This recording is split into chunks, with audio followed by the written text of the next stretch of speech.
Hi, this is the voice, Michael Chavello. You're listening to the Premium Oddscast, hosted by leading MMA odds maker Nick Kalikas, fight scientist and author of Fightnomics Reed Kuhn, and MMA journalist Brian Heminger. The absolute best UFC betting info, picks, statistics, and analysis from the most respected authority in mixed martial arts betting, MMAoddsbreaker.com. Welcome to the Premium Oddscast, presented by 5 Dimes Sportsbook. I'm Brian Heminger, joined today by leading mixed martial arts oddsmaker Nick Kalikas to break down this Saturday's UFC 204 event, which takes place in Manchester, United Kingdom. If you're unfamiliar with our format, myself and Nick will break down the fight card from top to bottom, providing extensive analysis and a pick for each fight after doing our film study for the event. Looking back at our last event, we went 0-3 on our premium bets for UFC Fight Night 96 to lose 6.7 units overall, and we also lost our 1 unit free bet on Jonathan Wilson.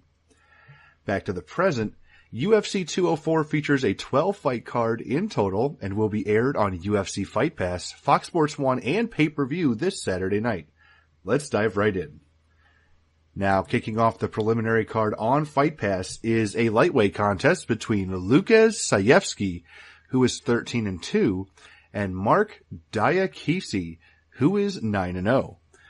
Now, Nick, where did you open this fight, and how has the public shifted things so far?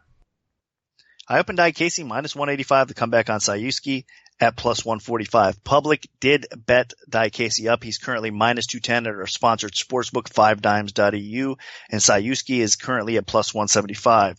So a little bit more love coming in on the hyped prospect. I mean, Diakiese is definitely just that, a hyped prospect. The guy has some skill. If you look at him, it looks like he's a striker. I mean, he's got more finishes by knockout than he does submission.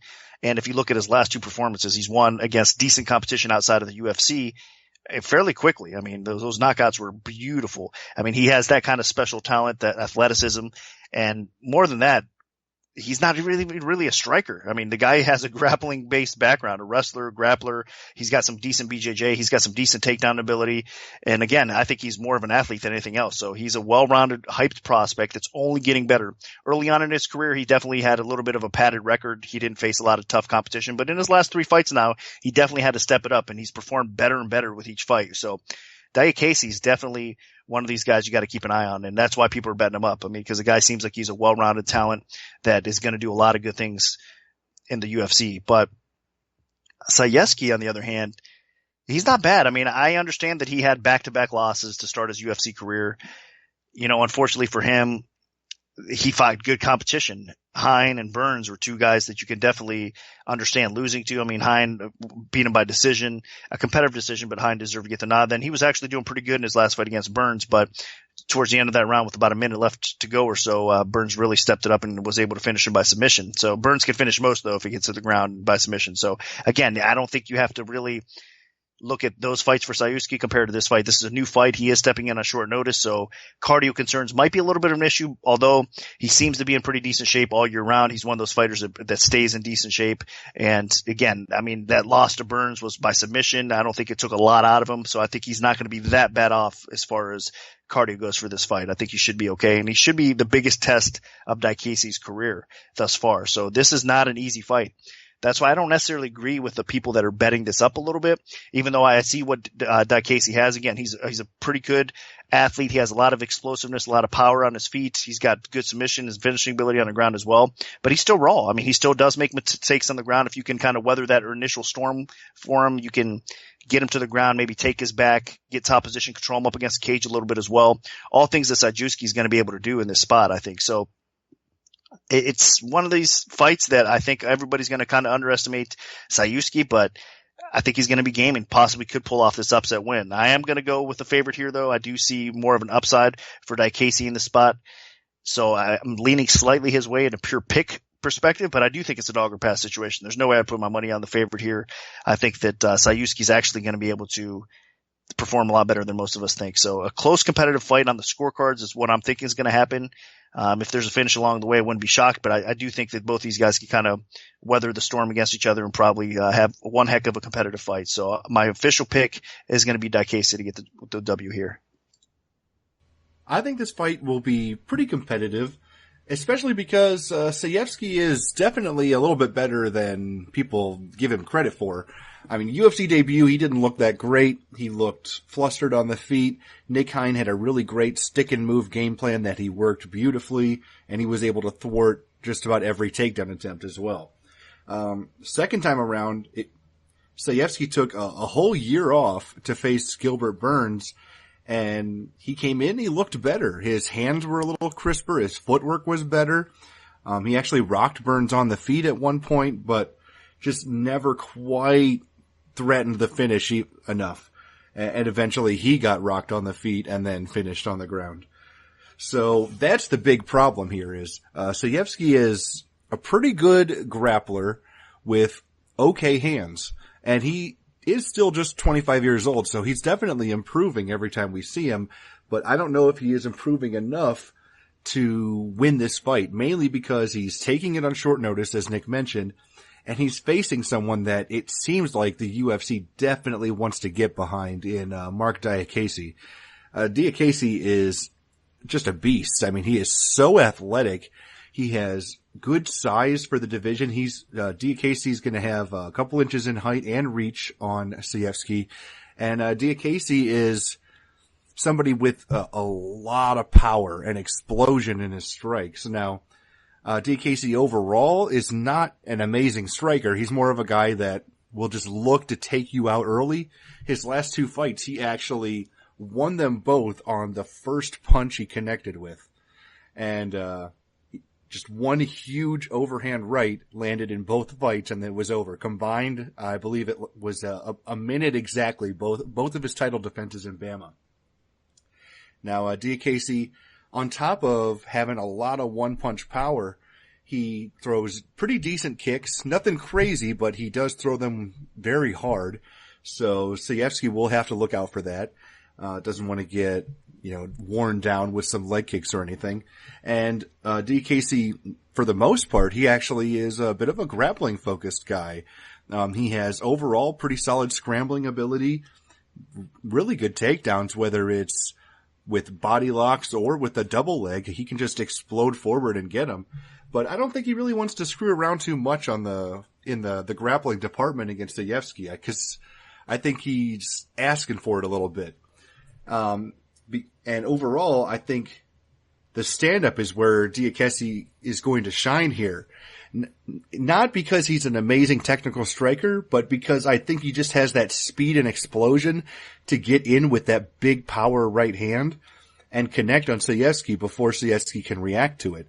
And unless Sayevsky is really working on his head movement and keeping his hands up at all times, then I think at some point in this fight, Diakiese lands that overhand right.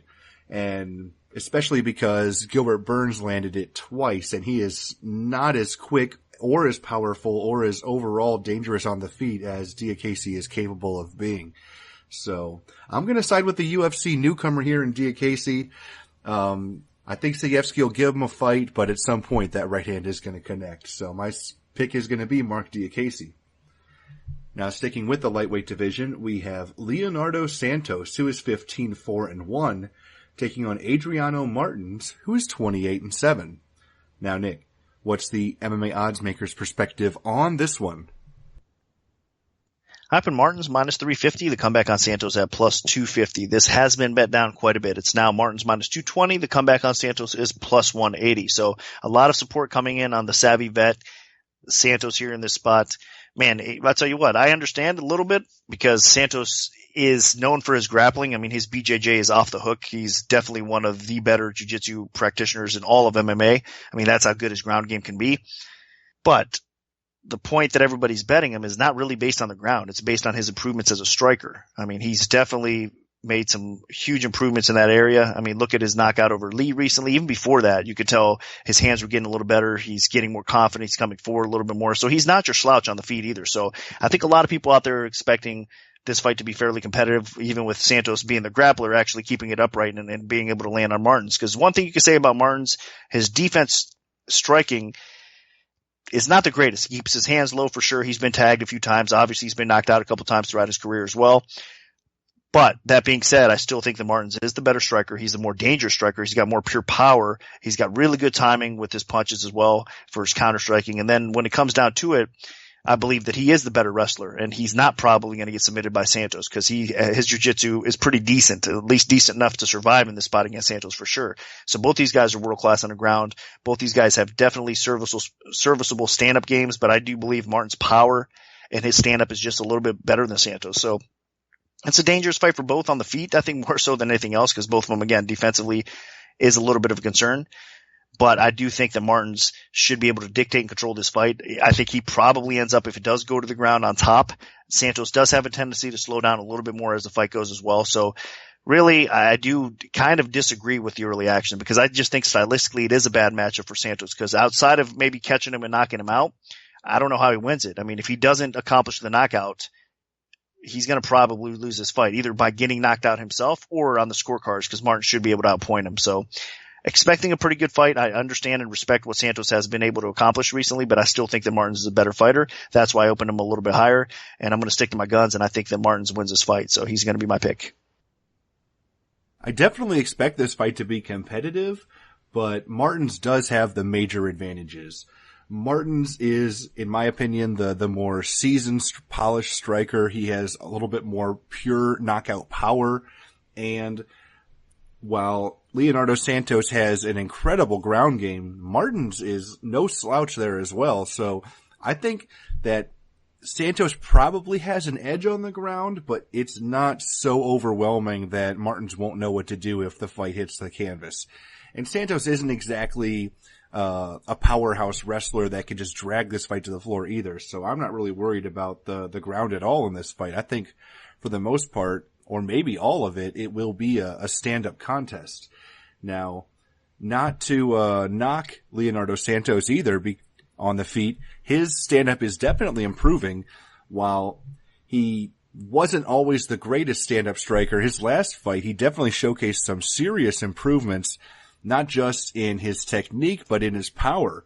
He landed some stiff jabs against Kevin Lee, landed some good 1-2 combinations, and then just blasted Lee during an exchange, dropped him, and eventually set up a TKO finish on the ground. So Santos definitely is somebody you should not be underestimating here, especially because both of these guys have been out for so long. If either of them comes in rusty early in this fight, that could be all it takes. Martins has not fought since, I believe, October of last year, and Santos hasn't fought since December of last year. So both have had exceptionally long layoffs, and both are getting up there in years. Adriano Martins, while personally I think he's a top 15 lightweight, he's 33 years old. And Leonardo Santos, as an Ultimate Fighter winner for Brazil, he's 36 years old. So they're definitely entering kind of their golden years in the lightweight division. But I'm definitely going to side with Martins. I just think that he has too many advantages on the feet, even though Santos is improving. And I think Santos probably has a little bit better chin too, but I think Martins makes up for that with his power and countering abilities. So I'm going to side with Adriano Martins here. Now moving on to the Fight Pass headliner, we have Danny Roberts, who is 13-1, taking on Mike Perry, who is 8-0. Now, Nick, where did you open this fight, and how has the public shifted things so far? Up in Roberts, minus 135, the comeback on Perry, minus 105. So virtually a pick 'em with a very slight lean towards Roberts. Right now, it's actually Roberts minus 140. The comeback on Perry is at plus 120. So action did come in on Roberts a little bit more, and now we're seeing it back down a little bit. Action coming back in on Perry, and the line margins have tightened up a little bit. We got 20-cent lines showing here at 5 times. Tough fight because, again, I've been kind of disappointed in both fighters, really. I mean, if you do some film study, you could definitely see some flaws amongst both. I mean, looking at Roberts, first off, he definitely has some skill. He has got some talent. He's undefeated in the UFC, of course.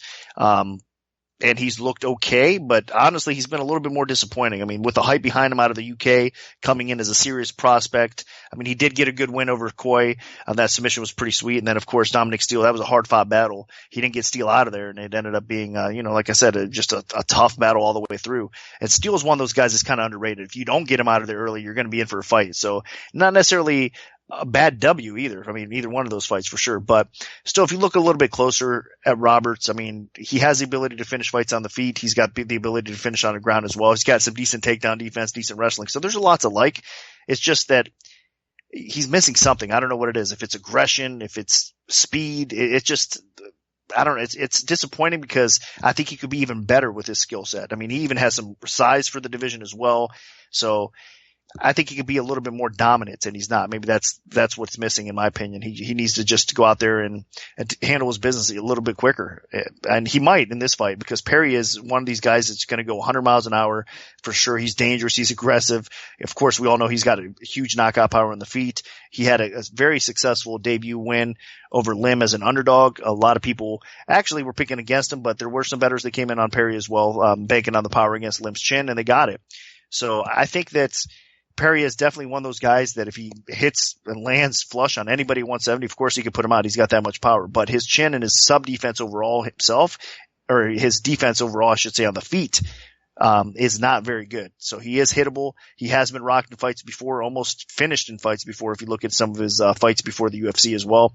So with a fighter like Roberts that is a little bit more technically skilled, that has fought in better competition, this is a decent step up for Perry as well. But again, against Limp, he performed. He came through very well, and he actually, the hype on him now is even bigger. And that's why you're seeing this line even be a little bit more competitive here in this spot, because a lot of people are believing that Perry is kind of hitting his stride. He's got the mouth that he promotes himself very well. He's got kind of that cocky attitude that a lot of people like as well. So he's really gaining some popularity. I mean, it's one of those things that you either love him or hate him type of fighter. And if he can continue knocking people out and back up what he talks, then man, how could you not like the guy? But this is definitely a step up in competition. It's going to be hard really picking him here in this spot. I mean, I could see him knock Roberts out, but I still have to go with a more technical fighter, more experienced fighter. So I'm going to slightly lean towards Roberts, but this does deserve to be close to a pick'em type of fight, because it wouldn't surprise me at all if Perry pulls off the W here either. I have to say, after watching Danny Roberts in his first two UFC fights and then watching Mike Perry in his UFC debut, Perry looked a lot more composed on the feet. Roberts was just sloppy and wild and getting caught by people that are not very good strikers. So I'm definitely concerned here heading into this fight. Now, I know Roberts is fighting in his home turf, but if this is just a pure stand-up fight, then Mike Perry is going to have a big edge, I think. Perry is kind of compact and explosive and looks for that big shot. It took him a little bit, like almost half a round, to find his timing against Hyunju Lim. But once he did, he dropped him 3 times in about a minute and a half, 2 minutes. So Danny Roberts had best be defending himself very well during exchanges, because Mike Perry, while he's not the most likable guy, he definitely has a serious knockout ability. Now, on the ground, haven't seen a lot of Perry on the ground. Mostly it's been defensively. And Roberts, on the other hand, has showcased a pretty active guard. He did pull off a triangle choke in his UFC debut. And then in his last fight against Dominic Steele, he kind of won the fight with takedowns and top control in kind of a gas fest. So I'm also really concerned about Danny Roberts' conditioning in this fight. If Mike Perry can pace himself, then all he has to do is survive the first round and a half, 2 rounds, and a knockout should just walk into his lap. At least that's what it looked like in Roberts' last fight. I mean, I know it was a scrap against Dominic Steele, but he had no business, just completely gassing the way he did. So overall, I think Roberts has talent, but he is just so sloppy. And I think Mike Perry connects at some point and puts him out. So my pick is going to be Mike Perry. Now, kicking off the Fox Sports 1 prelims, we have a welterweight contest between Leon Edwards, who is 11-3, and Albert Tumenov, who is 17-3. Now, Nick, what's the MMA odds maker's perspective on this one? Up in Tumenov, minus 260. The comeback on Edwards at plus 180. Right now it's Tumenov minus 260, and the comeback is plus 220 on Edwards. So line margin is basically tightened up a little bit, and there has been two-way action on this fight, but a little bit more coming in on Tumenov, and I'm expecting that to continue for a little while, especially with parlays and whatnot as well. If you look at it, at first glance, it's striker versus striker. Both these guys could take a big sigh of relief because most of their losses or most of their struggles have come on the ground against guys that know they don't want to do anything with their striking and they want to get them to the floor as fast as possible. And they've had a little bit of success doing so. But with that said, it's really improved the ground games of both these guys as the takedown defense has gotten better. Their offensive wrestling has gotten better. So these guys have kind of been thrown in the fire and they've had to work on their weaknesses, and they've gotten better for sure. So I respect that. I think this is going to be a classic battle. Again, both these guys aren't going to really have to be as concerned with takedowns here in this spot. They're going to feel free to kind of let their striking go. And man, it should be a fun fight because both these guys are two of the better strikers at 170 pounds for sure, especially Tumenov. I mean, he has that reputation. The guy's a sniper. He can knock you out with either leg, either hand. I mean, just the diversity of his striking attack with a little bit of power and speed to go with this and accuracy as well is a thing of beauty. I mean, he's definitely a fun fighter to watch fight. But I think a lot of people are counting Edwards out. I mean, Edwards actually, I think, is a little bit physically stronger. I think he's got a little bit more power in both of his hands than Tumenov does. And at the same time, I think that Edwards, as we've seen recently, he's been getting wrestled so much that he's actually starting to utilize his wrestling offensively a little bit in his own right. So even though I think these guys are going to kind of neutralize each other out when it comes to the wrestling department, I think we are going to see some attempts, though, back and forth here. And I think it's probably going to be Edwards doing more of that.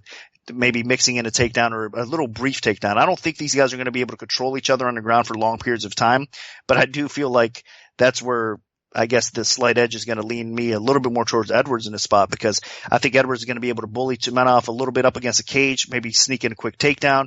And then on the feet, he does have that southpaw look, and he's got, again, a ton of power in his hands.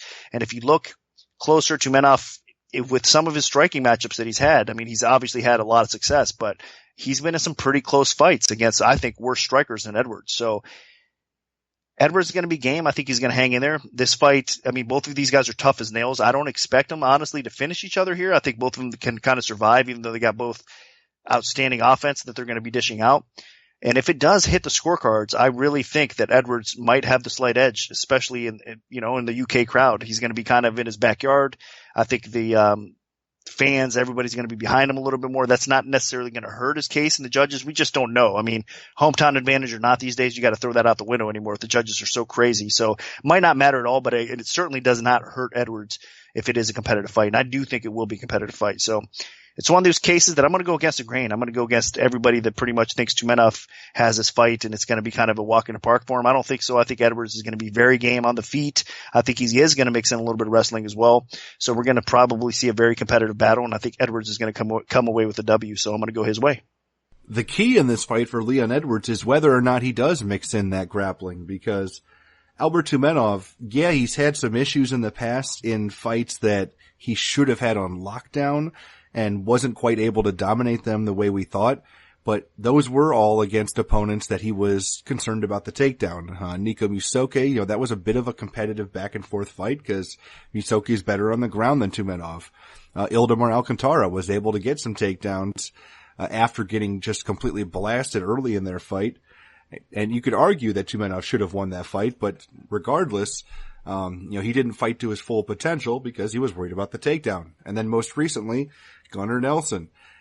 He was worried about the takedown, and rightfully so, because once Gunnar got him in the second round, he was able to finish him. So this time around, if Leon Edwards can threaten with the takedown, if that's a part of his game that Tumenov has to have in the back of his mind, I don't think Tumenov will be fighting to his full potential. That being said, if this is a pure stand-up fight, then Tumenov probably has the edge just because of the power that he packs both in his hands and his feet. I mean, you watched the Lorenz Larkin fight, which was close, but I think Lorenz Larkin is a more technically sound striker than Leon Edwards, and Tumenov was able to beat him. But Lorenz Larkin doesn't really go for takedowns, doesn't really try to do a lot of damage in the clinch, at least offensively. So Tumenov really wasn't worried about that. Now, against Leon Edwards, Tumenov has to worry about the southpaw. He has to worry about somebody that's really light on their feet, has very heavy hands. I mean, Edwards has a knockout in about 7 or 8 seconds. under his belt in the UFC, one of the fastest of all time. So that's definitely something that Tumenov is going to have to be concerned about a little bit. And overall, Tumenov in pure stand-up, you really have to watch out for his high kicks. Edwards will definitely have to be on guard in that department. And Tumenov, man, he packs a ton of punch, ton of power in both hands. So if Edwards mixes up the grappling with his striking, he's got a shot. If he doesn't, I don't see how he wins. Just because of the pressure that Tumenov puts on and just the force behind his blows. It just looks like he's throwing them harder than you. Kind of the John Lineker effect. So, I definitely do think Edwards is a live dog, but I'm going to side with Albert Tumenov here. I just really like his power and the potential for him to not just win by knockout, but also potentially win a decision. Now dropping all the way down to the bantamweight division, we have Davy Grant, who is 10-2, taking on Damian Stasiak, who is also 10-2. Now, Nick, where did you open this fight, and how has the public shifted things so far? I opened Grant minus 210, the comeback on Stasiak at plus 160. Right now it is actually Grant minus 185. Stasiak is still at plus 160. So line margins have tightened up a little bit. And there is two-way action again coming in on this fight. This should be interesting. I mean, Grant, in my opinion, is a pretty good fighter overall. I mean, I understand he was on the Ultimate Fighter. I believe it was season 18 or whatnot, where he ended up losing to Chris Holdsworth in the finale there for that fight. And that was actually a pretty decent fight until Holdsworth was able to get that choke. But outside of that, he had great success on the show, and he showed his well-rounded skill set. I mean, Grant is the type of guy that is kind of more well-known for his grappling skill. I mean, he has some decent wrestling. He definitely has the ability to finish fights on the ground as well. Pretty good jiu-jitsu. I mean, technical skill set. And he's the type of guy that goes for the kill as well, constantly looking for the finish. So you got to respect that. But even on the feet, man, the guy definitely has some power in his punches. He does and is capable of keeping the fight upright at times and knocking people out or making life miserable for people on their feet as well. He has a lot of power, underrated probably in that area. And he does push a pretty high pace. So I do think that I like what I see in Grant. I think he's going to continue to win fights in the bantamweight division. And he should probably do that against Stasiak here on this spot. Stasiak's primarily a grappler.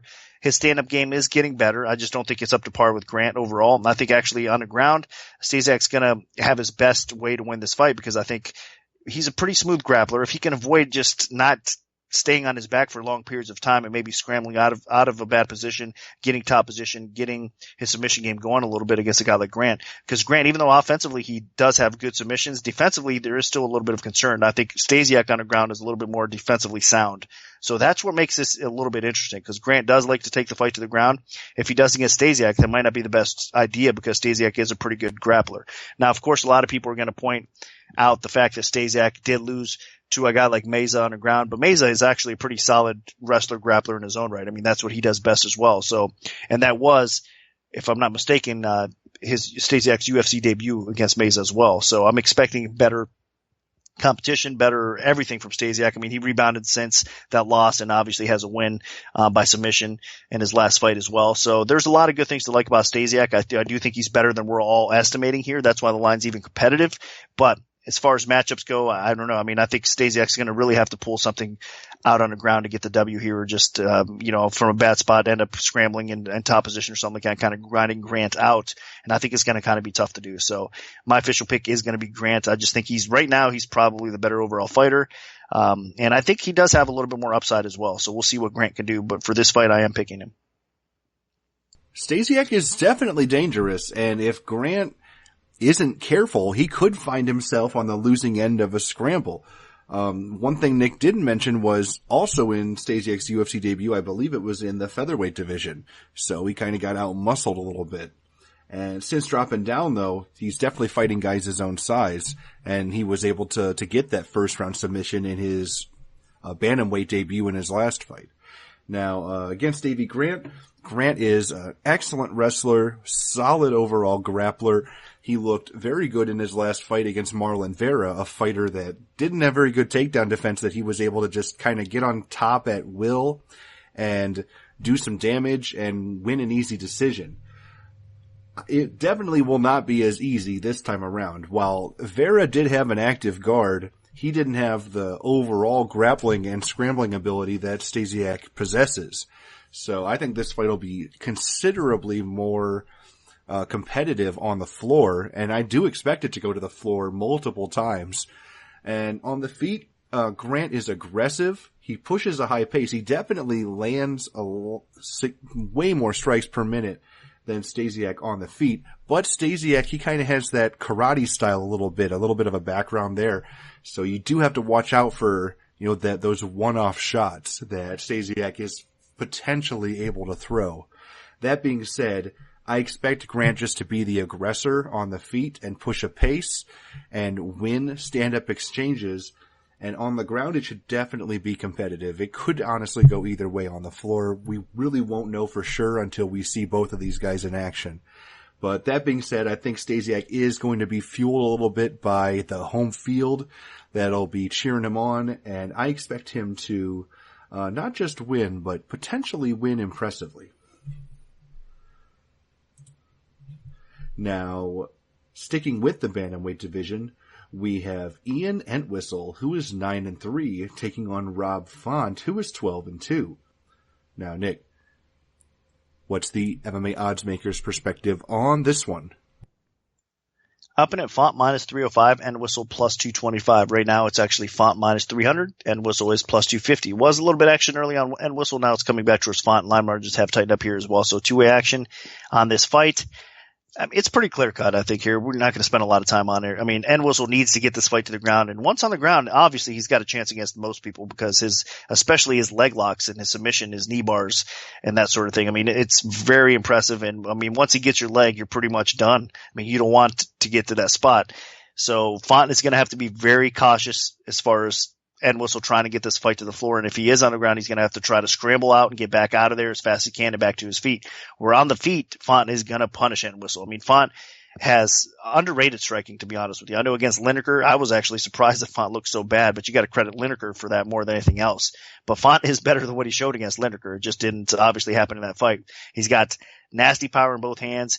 He knows how to use it. He knows that he's a good striker. He's got decent takedown defense overall as well. So I think this is a problem fight for Entwistle. I mean, I think Font realizes what he's up against here. I think he should be smart enough to avoid it, and he should be smart enough to get the finish here. Entwistle, if he goes out of round one, he doesn't have the gas tanks to really go much further at all. So I don't expect it to really last too long. As far as total goes, obviously it's out there like 1.5 under.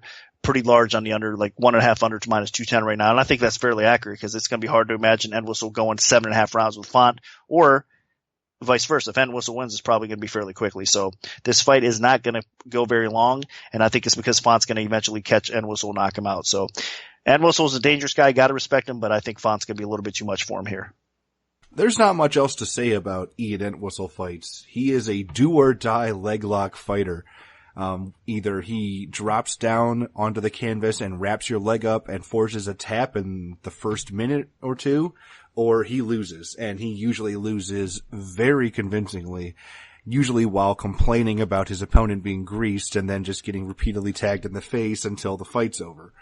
That's what happened in his last fight against Alejandro Perez. But before that, Anthony Burchak, a talented bantamweight, he just got a hold of Burchak's leg and straightened it out and forced the tap. His heel hooks definitely are nasty. He's very physically strong.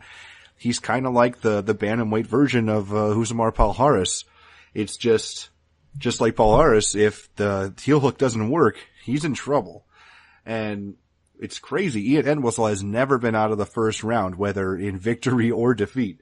Rob Font, it's kind of tough. Which Rob Font are we going to get? Are we going to get the confident Rob Font that won his first two fights by convincing TKO or knockout? Or are we going to get the Rob Font that was gun shy against John Lineker? If Font hesitates at all in this fight, like any tiny mistake is going to be completely lethal against Ian Entwistle. So Font cannot hesitate. He needs to be accurate with his fists. And he needs to do a lot of damage because when Ian Entwistle goes for those heel hooks, his hands are wrapped around your feet and it leaves his face completely exposed. So Font needs to be on guard, ready to defend the heel hook, and he needs to be on the attack constantly just keep smacking Entwistle in the face, whether it's with hard punches, with hammer fists, just slowly wear him down or quickly wear him down if you can. And Font definitely has the power to take Entwistle out. It's just a matter of, can Entwistle force the tap before Font does the damage? And I'm going to side with Rob Font. Entwistle's entertaining, but he's kind of a one-trick pony. So, Rob Font it is for me.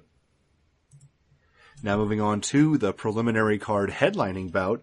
It's another bantamweight contest, this time between veteran Brad Pickett, who is 26-11, and also veteran Yuri Alcantara, who is 32-7 with 1 no contest. Now, Nick, where did you open this fight, and how has the public shifted things so far?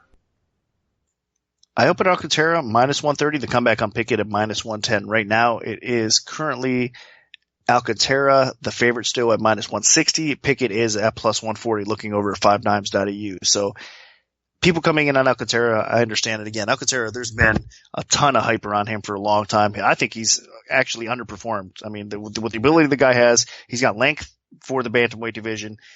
He has stand-up skill. The guy has jiu-jitsu. He's got wrestling. He's got the total package. But unfortunately for him, he has a tendency with his fight IQ and his conditioning at times to be let down. I mean, it seems like if you can weather the early storm with a guy and you have some decent wrestling, then you're going to be able to have success enough to at least make it an interesting, close, competitive type of decision. That's exactly what Pickett has. But beyond that, Pickett has experience over very solid fighters himself. I mean, he's fought top quality competition throughout his entire career. He's gotten only better. I mean, Pickett continues to improve.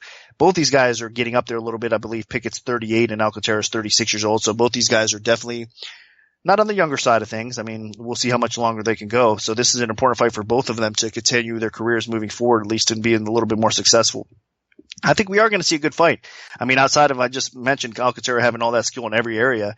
I mean, he does have a little bit of weakness with his takedown defense. He can be controlled in fights. And that's, I think, exactly what Pickett's going to look to do in this fight. Pickett does have some good hands. I like his boxing. He's got power. He's a very smart fighter, IQ wise as well. And he does a lot of great things. But in this matchup, I think he's going to want to get this fight to the floor, try to control Alcantara on the ground. I don't think Alcantara is going to be able to sub him. I mean, overall, Pickett has been subbed in his career a few times, but overall his sub defense is actually pretty decent. It's getting better and better. So I don't expect a sub finish in this fight unless one of them rocks each other to the point where they can jump out something easy.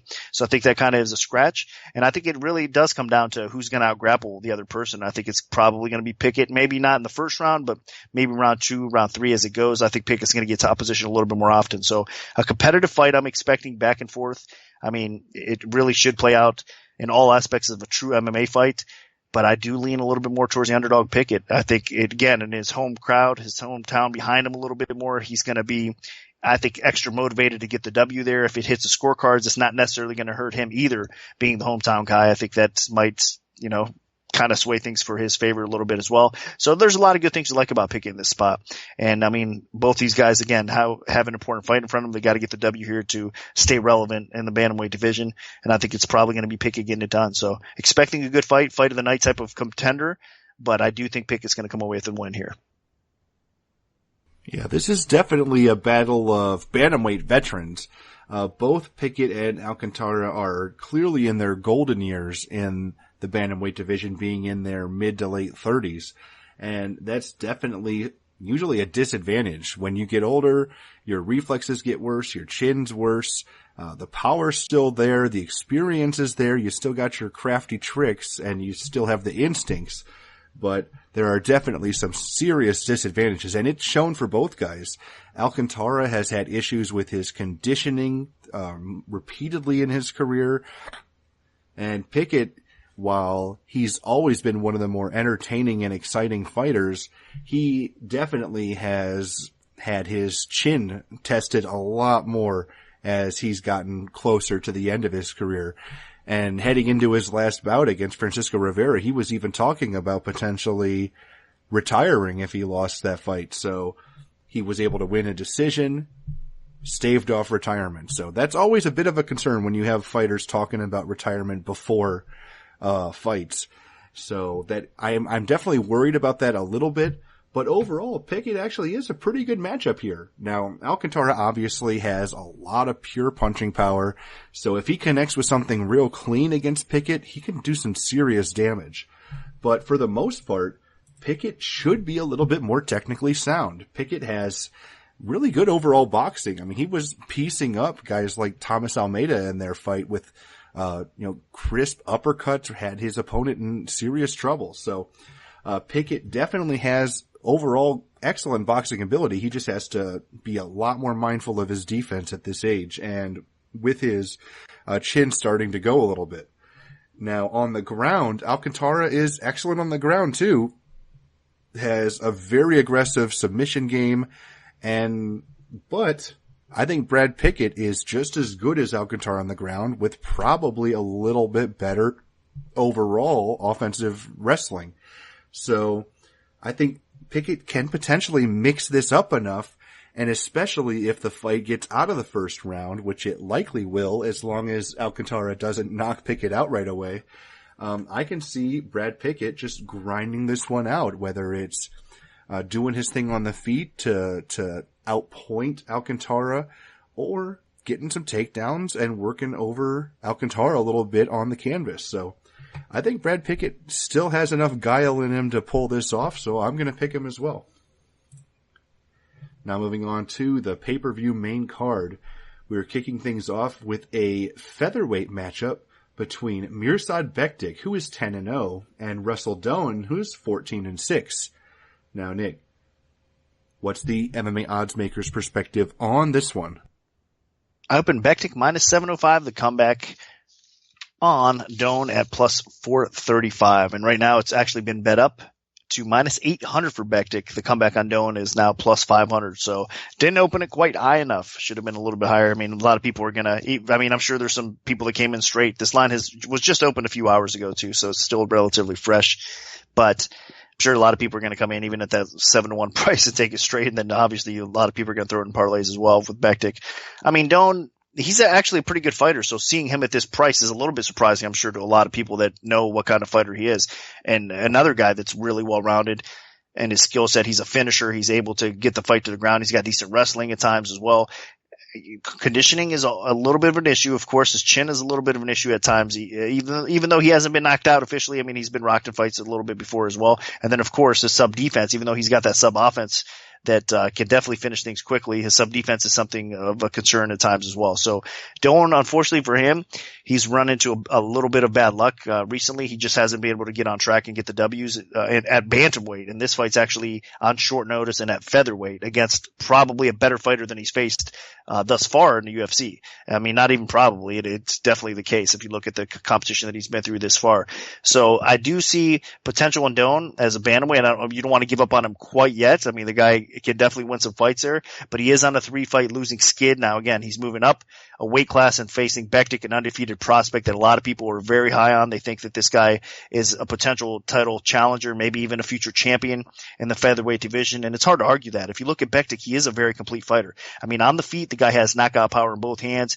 He mixes things up well. He's got clean technique. He's just not one of these aggressive guys that just throws bombs or whatever. I mean, it's technical bombs. He does definitely have enough technique and power to go along with it that he puts people on the feet. Not just that, the guy has outstanding wrestling. I mean, he's able to out-wrestle some of the better wrestlers that you could think of. I mean, in the octagon, in the cage so far, his wrestling has been up to the task for sure. So it's hard to get him down to the ground. His takedown defense is fantastic. So he gets to dictate where the fight takes place, and that's hard for most opponents, especially with the kind of striking skill the guy has on the feet as well. So Bektic is just a tough out.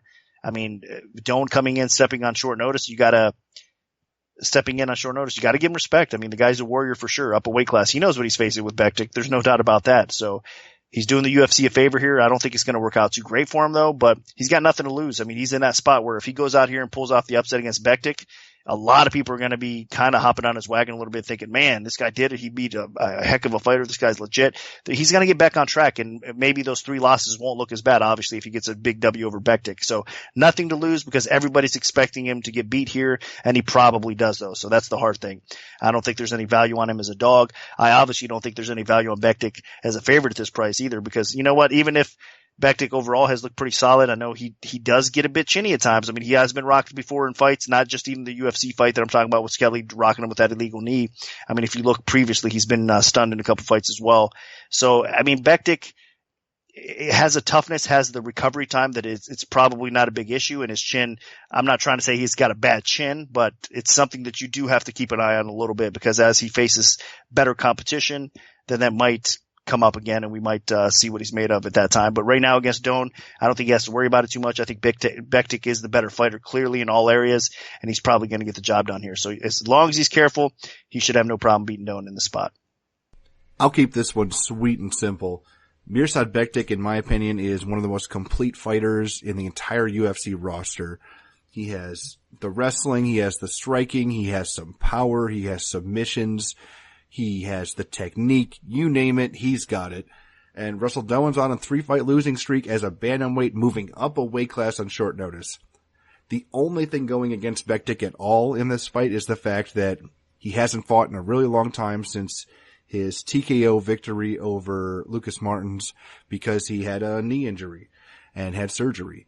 And this is his first fight back. So he's going to be a little rusty, and maybe he doesn't trust the knee quite the same that he used to, and maybe he doesn't have the same explosion. We'll see how he looks. But for the most part, this is just a test to see how Bektic looks after a long layoff, because in my opinion, he is a top 10 featherweight when he's healthy. And if he looks healthy, then this is a guy that is going to be a serious contender in the future. And Russell Doane, a fighter that just has not looked very good in recent fights, especially the Jared Downing fight where he was repeatedly taken down by kind of a one-dimensional wrestler. I think this is going to be a nightmare matchup for him, and I think Mirsad Bektic wins convincingly. Now moving all the way up to the heavyweight division, we have Stefan Struve, who is 31-8, taking on Daniel Omielanczuk, who is 19-5-1 with 1 no contest. Now, Nick, where did you open this fight, and how has the public shifted things so far? I opened Struve minus 210. The comeback on Omielanczuk at plus 160. Right now, looking for 5 dimes. It is Struve minus 175. Omielanczuk is plus 155. So line margins have tightened up a little bit more dog action coming in, but nothing significant. And I'm sure we'll see some parlay love, maybe push that line back up for Struve a little bit as well. Tough fight. I mean, both these guys have some striking ability, obviously. I mean, the first thing that should stand out to you all and to us all is the size difference here. I mean, Struve is going to have a huge reach advantage. I believe at least 10 inches of pure reach over Omielanczuk. I mean, he's going to be taller than him, about a foot taller. And I mean, with that kind of reach, that's a factor for anybody. I mean, to deal with somebody that's skilled like Struve is on the feet or on the ground with that kind of reach advantage, it's just tough.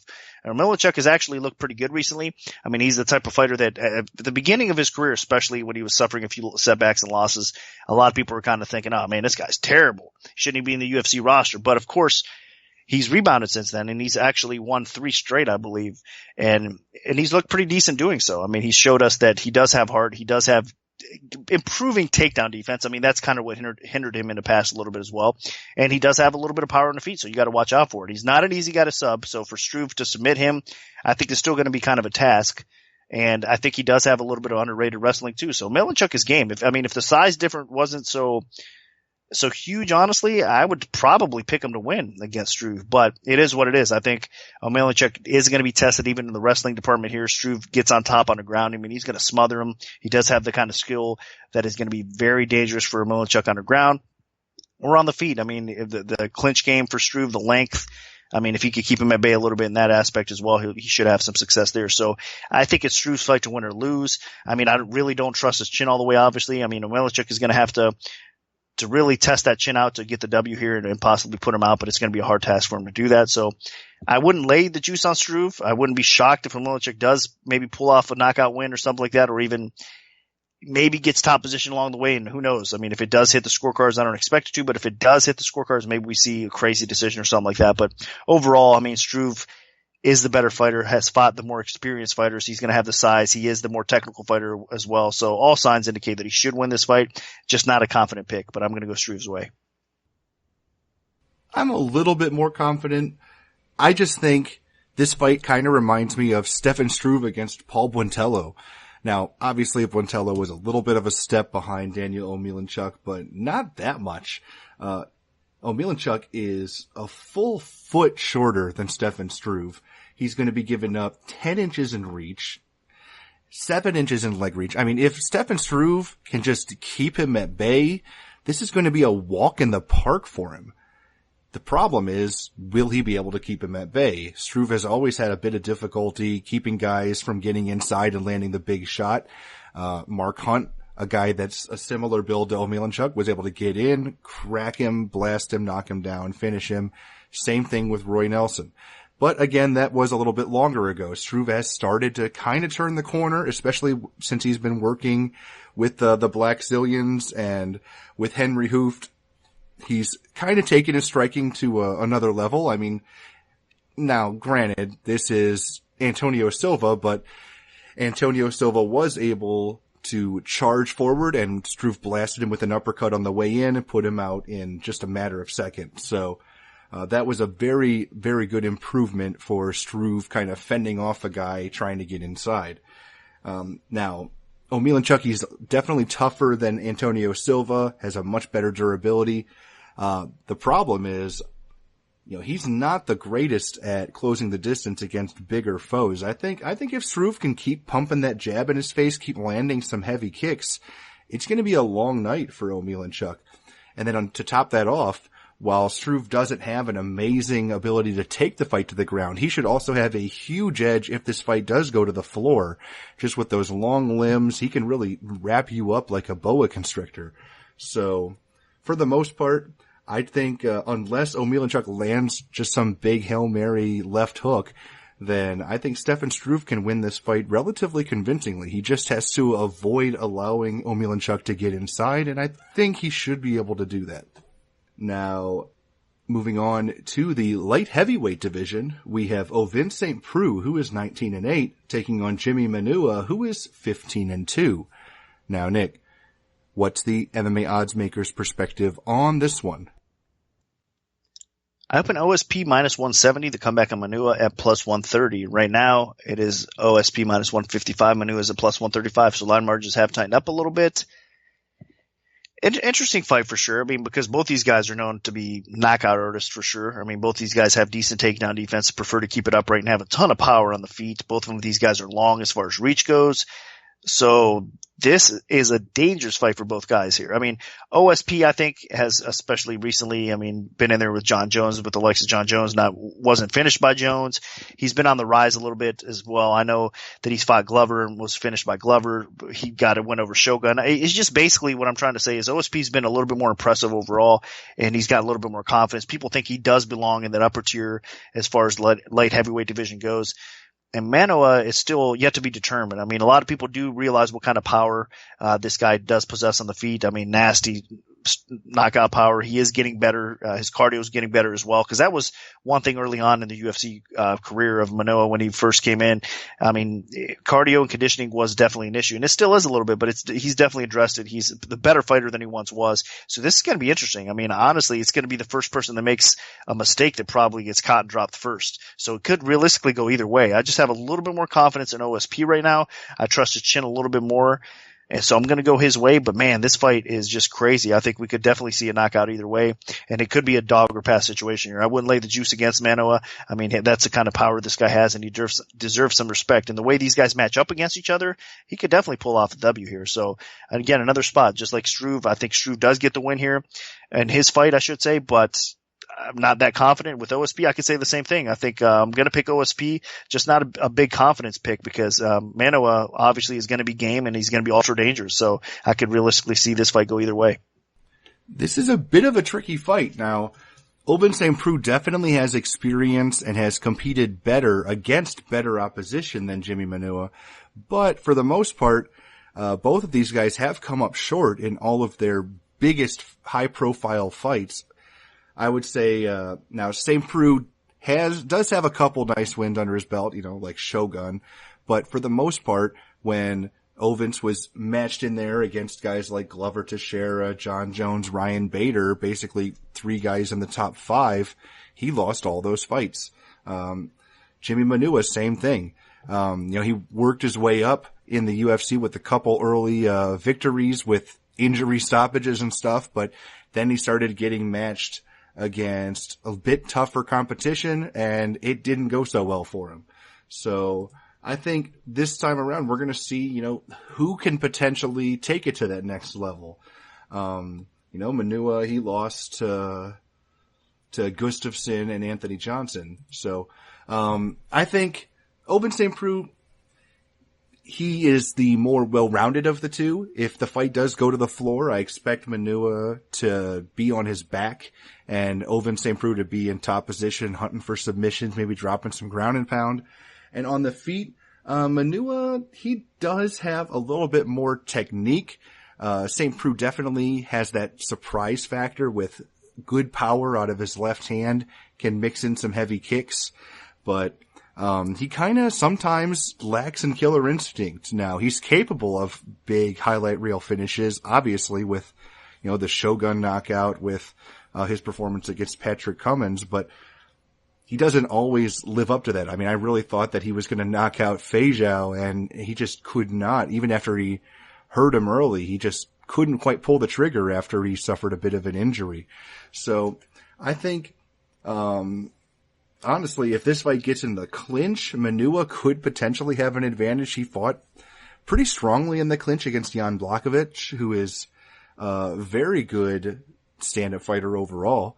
And Manuwa does have a good ability to mix things up on the feet, and he does have some solid fight-ending power. So St. Preux can't get arrogant here. He's a favorite for a reason because of his experience and well-roundedness.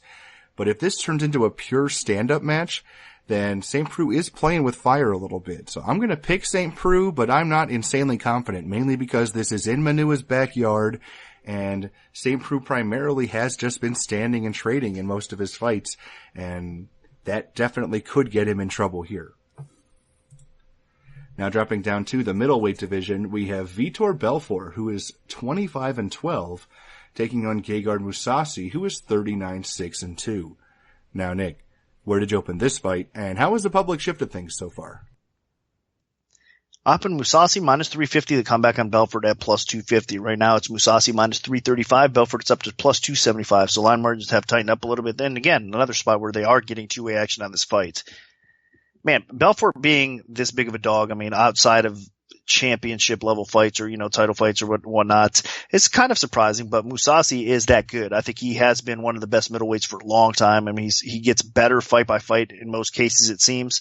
And Belfort, even though he's been around forever and he's still relevant, I mean, the guy could definitely still win some fights in the middleweight division. I mean, he's proven that. It's just when he takes that big step up against the top tier guys these days is where he kind of suffers a setback. And that's exactly what he's doing here as well. I think Mousasi is legitimately in that kind of title picture. I mean, I realize he had some setbacks against Jacare, against Machida back a little while ago as well. So with Mousasi kind of getting to that spot and not really having that much success either, you can make a case for him almost being around the same realm as Belfort, but I do think they're different fighters. I think Mousasi has more left in the tank. He can utilize his wrestling here more so than Belfort, and that's one big key to this fight, I think, as well, because Mousasi has been known most of his career as a striker, but he's way more capable these days to doing just being a complete MMA fighter. I mean, he's able to take the fight to the floor. His wrestling has improved year by year. You can see the improvements defensively and offensively. So he has a good ground game. It's going to give Belfort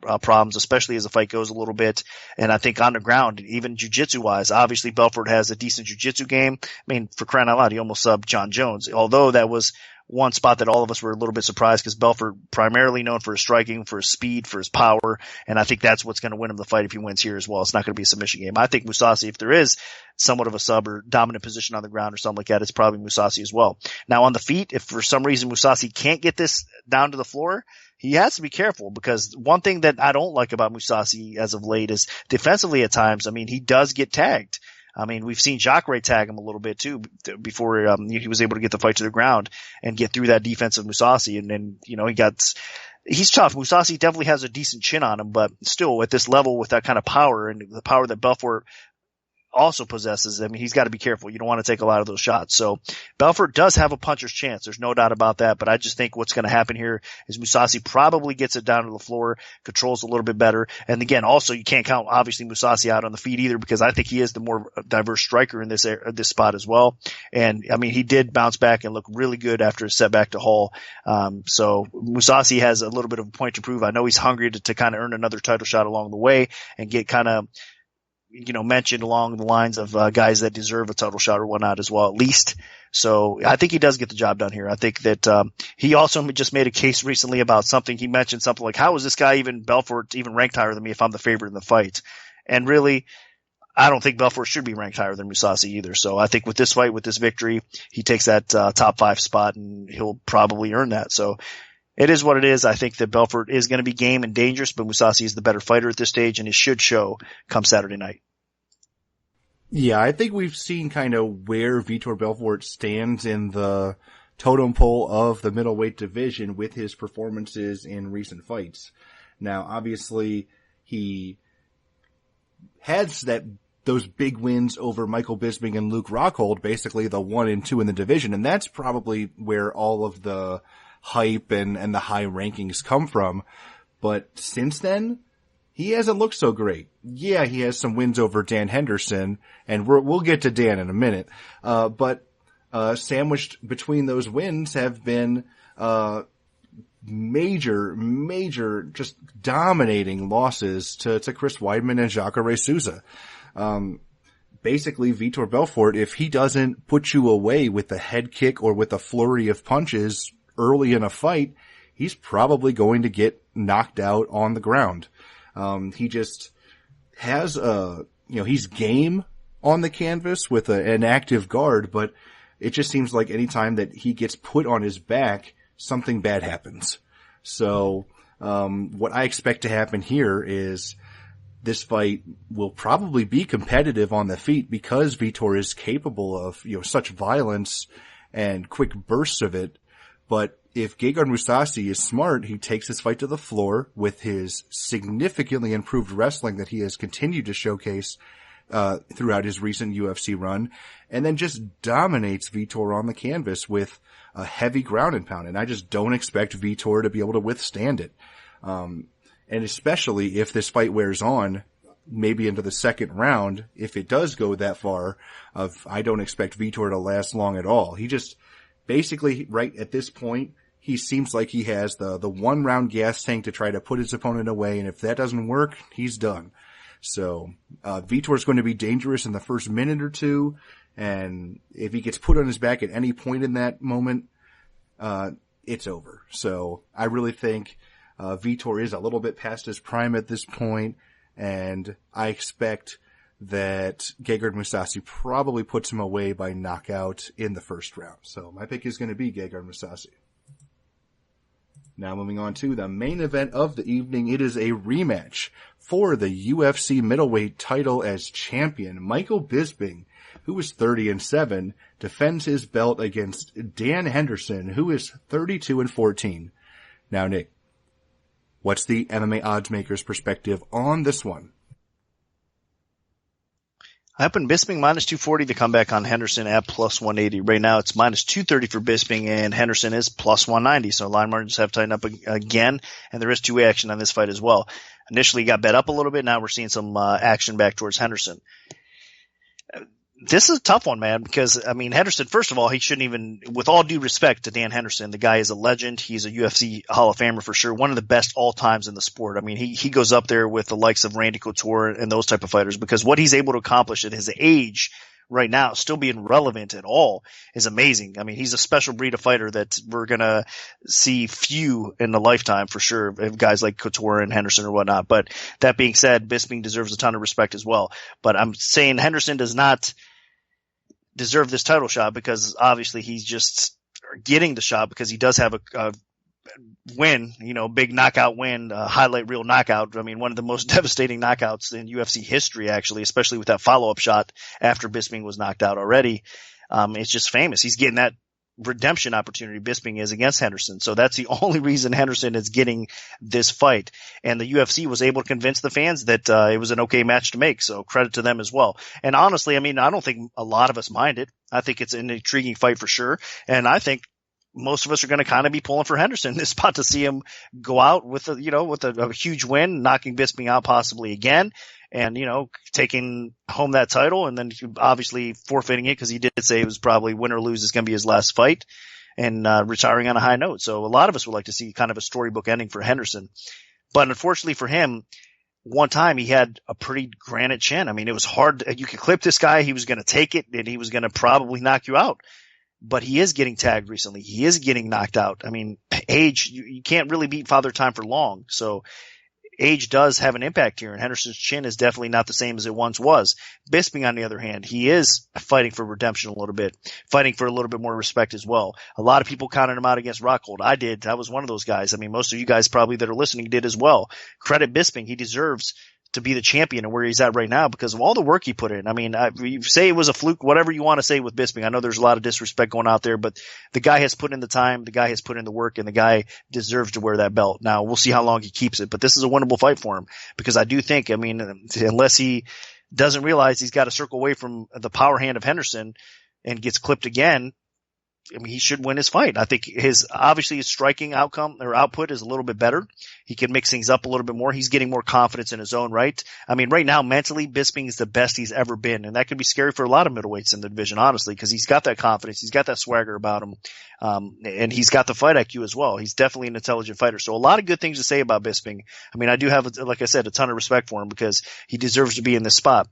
And he should probably be able to do enough damage along the way to probably get Henderson out of there as well. So I think we are going to see a knockout in this fight, but instead of Henderson knocking Bisping out, I think it's probably going to be Bisping eventually finishing Henderson in this fight this time around. So I wouldn't lay it though. No way. I mean, I do think it's a dog or pass situation or a few props out there by knockout, that sort of thing inside the distance. I mean, that's the way you want to play this fight more than anything else because I think one of these guys is going to get put out. So I do think it's going to be Bisping to get the W here. I am going to pick him to win, but there's no way I would lay over 2-1 against Henderson and that H-bomb, especially the way he matches up with Bisping. And he's got a little bit of a chip on his shoulder, even though Bisping's kind of in this for redemption. Henderson wants to prove that it first time wasn't a fluke, and he'll do it again, especially as he goes out, like I said, kind of retires on a high note here. So a lot of motivation for both fighters here. I think we should see some fireworks. But I have to just use common sense here, and I think that Bisping should be the better fighter at this point and should get the victory here. Yeah, this fight is all about whether or not Bisping plays Henderson's game. If you've been watching Dan Henderson fight lately, it hasn't been pretty. I mean, he lost a decision to Lyoto Machida. He loses a decision to Rashad Evans. Gets blasted by Vitor. Gets dominated by Daniel Cormier. Gets smoked by Gegard Mousasi. Gets blasted again by Vitor. And in that span of time, he was able to pick up some knockout wins over Shogun, Tim Boetsch, and most recently Hector Lombard. Now, I just definitely am concerned about Dan Henderson. I mean, the guy is 46 years old. He's a freak of nature. He really is, because while I don't think his chin is very good anymore, his recovery still is. He gets dropped, and then if you don't immediately pounce on him and put him away quickly, he'll fight his ass back to his feet and then be just as dangerous, if not more dangerous than ever. Look at his last fight against Hector Lombard.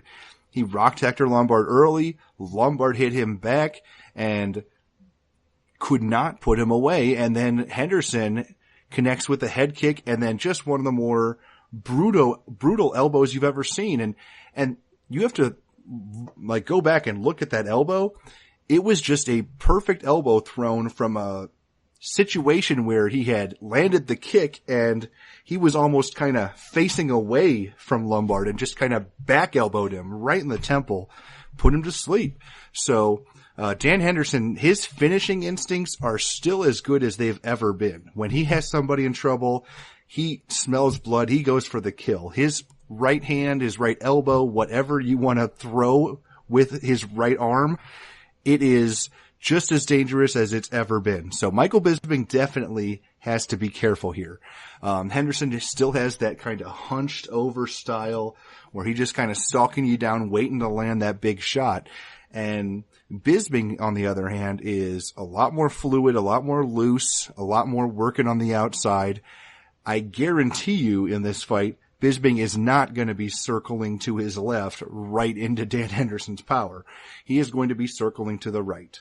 And that would be a very wise decision if you ask me. I expect Bisping to use a lot of head movement, to use a lot of defensive tactics, a lot of feints. And for the most part, I think he can just frustrate Dan Henderson. I don't expect Bisping to just go in there and take out Henderson like he was able to knock out Luke Rockhold in his last fight.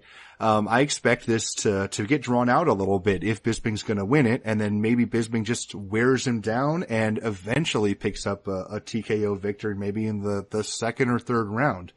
I know that this means a lot to Bisping. The UFC 100 knockout is one of the most embarrassing moments of his entire career. I mean, he was just about ready to get a title shot, and then Henderson knocked him out. One of the most vicious knockouts in UFC history. So, you know, this is a very emotional fight for him, and he cannot fight emotional, because if you fight emotional, that usually means you start brawling a little bit, and Dan Henderson might be one of the last people on the planet you want to brawl with. So if Bisping can keep this fight technical, can stay on the outside, if he can circle to his left, or not to his left, if he can circle to his right, then he'll probably be in good shape. Maybe even if he mixes in some takedowns too. Henderson, while he does come from an Olympic Greco-Roman background, his takedown defense is not as good as it used to be. And I can definitely see Bisping getting some top position and maybe dropping some bombs from there too. So I expect Bisping to win. I mean, Bisping is probably going to be the underdog against most fighters that he defends this title against. But Dan Henderson, basically one fight from retirement, is not one of those guys. The power is still there, and if he connects with something nasty, it's going to be a hell of a story and a hell of a highlight. But I think Bisping probably sends Dan Henderson out on a low note here. So I'm going to pick him to win. I think maybe a third round TKO for Bisping at some point. So my pick is Michael Bisping. So that'll do it for our full event breakdown for UFC 204. Our premium bets for the event will be released this Friday following the weigh-in, so stay tuned for that if you're an MMA Oddsbreaker premium member. If we have any free plays to give out for the event, make sure to follow at MMAOB Premium on Twitter, because that's where we'll post them first. We can also notify you of our free bets via email alert if you prefer that method. Just send an email to picks@MMAOddsbreaker.com and we'll add you to our free bet mailing list. Special thanks to our sponsor, 5 Dimes Sportsbook. Good luck, everyone, and hopefully the betting gods are on your side this weekend.